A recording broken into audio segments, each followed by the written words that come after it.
যাদবপুর বিশ্ববিদ্যালয়ের উপাচার্য ভাস্কর গুপ্ত তিনি এখনো পর্যন্ত হাসপাতালে ভর্তি রয়েছেন। তার শারীরিক অবস্থা কেমন রয়েছে? হাসপাতাল সূত্রে যেটা খবর পাওয়া যাচ্ছে তিনি স্থিতিশীল, তবে এখনো পর্যন্ত তিনি সংকট মুক্ত নন। যেহেতু তার দু পায়ে ব্যথা রয়েছে তাই তার হাঁটতে এখনো পর্যন্ত সমস্যা হচ্ছে বলেই জানা যাচ্ছে। এখনো পর্যন্ত হাসপাতাল সূত্রে আর কি আপডেট রয়েছে জানাবেন। আমাদের সঙ্গে রয়েছেন অয়ন শর্মা, আমাদের প্রতিনিধি। অয়ন, কি বলছে হাসপাতাল কর্তৃপক্ষ?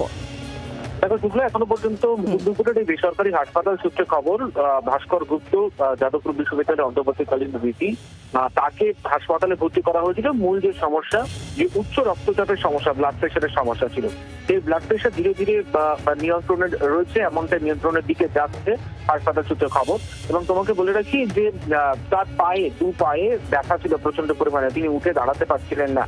সেই জায়গায় দাঁড়িয়ে তার এই যে ব্যথা ইতিমধ্যেই কমেছে এবং ফিজিওথেরাপি তার করা হচ্ছে। আজ সকাল থেকে তার ফিজিওথেরাপি করা হচ্ছে এমনটাই হাসপাতাল সূত্রে খবর। এবং মাথা ঘোরার যে সমস্যা ছিল, সেই মাথা ঘোরার সমস্যা কমেছে এবং তার ডিহাইড্রেশনের একটা সমস্যা ছিল। হাসপাতাল সূত্রে খবর, হাসপাতালে ভর্তি করার পর যে সমস্যা ছিল, ডিহাইড্রেশন ইতিমধ্যেই কমে গিয়েছে এবং যার জেরে তাকে ফ্লুইড আপাতত দেওয়া হচ্ছে না।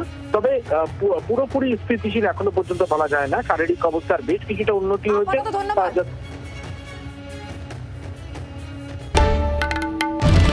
বাংলার আওয়াজ, বাঙালির আবেগ, জি 24 ঘন্টা।